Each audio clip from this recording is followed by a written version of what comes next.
Hello everyone, আজকেও চলে এলাম তোমাদের সামনে একটা বড় ভ্লগ নিয়ে। অবশ্যই লাস্ট পর্যন্ত দেখো বন্ধুরা। সকাল সকাল আমার ছোট বোন এসেছিল আমাকে রং মাখানোর জন্য। তাকে বললাম দুটো গালে লাগাতে, সে কি করলো দেখো আমার অবস্থা খানা।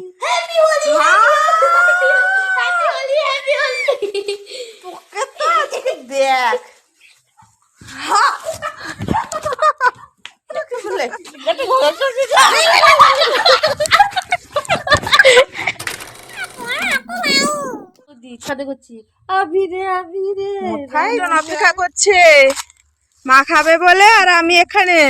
আর একজন দেখো ছাদের উপরে উঠে বসছে রং মাখবে না বলে। কি অবস্থা! আর একজনকে দেখো হাঁড়ি কুড়ি নিয়ে বেরিয়েছে জল। আর আমার অবস্থা দেখো। নো তুই আজকে সারাদিন সারা ধরে মুনি নো দেখেছো গাইস কি অবস্থা, রং মাখানো বলে কোথায় দাঁড়িয়ে। তো বন্ধুরা, হলে কিছু অংশ আমি তোমাদের সাথে শেয়ার করলাম। ভালো লাগলে লাইক কমেন্ট শেয়ার অবশ্যই করে দিও বন্ধুরা। আর যারা যারা আমার ভিডিওটা লাস্ট অবধি দেখেছো তাদেরকে অসংখ্য অসংখ্য ধন্যবাদ, অনেক অনেক ভালোবাসা। সো আরও নতুন নতুন ভিডিও পেতে আমার এই প্রোফাইলটিকে অবশ্যই ফলো করে দিও বন্ধুরা। তো আরও একবার বলছি thank you so much, love you all.